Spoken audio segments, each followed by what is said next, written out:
పవన్ని తిట్టినా అరెస్ట్ చేయరా అని ప్రశ్నిస్తున్నారు ఏపీ డిప్యూటీ స్పీకర్. నోటికొచ్చినట్లు మాట్లాడుతున్న జడ శ్రవణ్ని అరెస్ట్ చేయాలంటూ డిమాండ్ చేశారు డిప్యూటీ స్పీకర్ రఘురామకృష్ణరాజు. జడ శ్రవణ్పై చర్యలు తీసుకోకపోతే శాంతి భద్రతల సమస్య తలెత్తే ప్రమాదం ఉందన్నారు రఘురామ.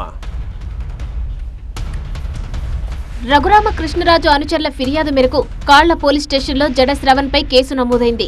బెదిరింపులకు పాల్పడడంతో పాటు మత విద్వేషాలను రెచ్చగొట్టే విధంగా వ్యాఖ్యలు చేశారనే ఆరోపణలతో కేసులు నమోదయ్యాయి. ఈ కేసులో జడ శ్రవణ్పై చర్యలు తీసుకోవాలని డిమాండ్ చేశారు డిప్యూటీ స్పీకర్ రఘురామకృష్ణరాజు. పవన్ కళ్యాణ్ ను కించపరిచిన వారిపై అభిమానులు ఫిర్యాదు చేస్తే అరెస్టులు జరుగుతున్నాయన్నారు డిప్యూటీ స్పీకర్. ఇప్పుడు పవన్ కళ్యాణ్ గారు ఆయనేమి కంప్లైంట్ ఎట్టి పరిస్థితుల్లో ఇచ్చిండ్రు.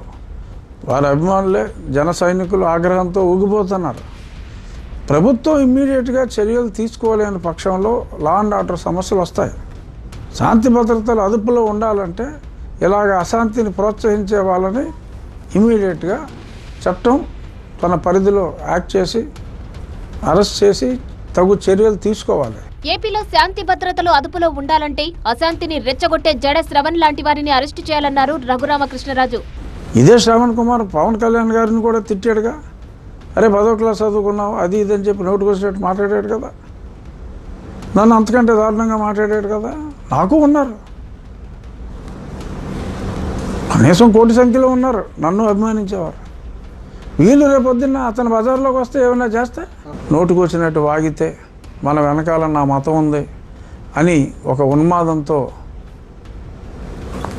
నోటి వాచాలత ప్రదర్శించే ఇటువంటి 100 ఓట్లు 150 ఓట్ల నాయకుల్ని ఖచ్చితంగా ప్రజలు తగిన బుద్ధి చెప్తారు.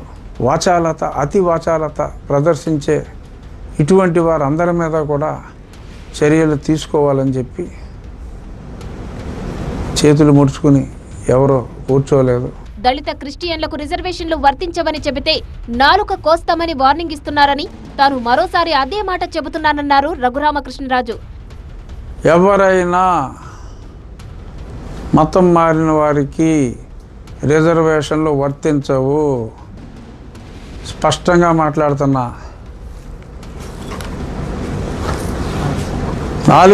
ఈ నాలుకతో స్పష్టంగా మళ్ళీ పదే అదే మాట చెప్తున్నా.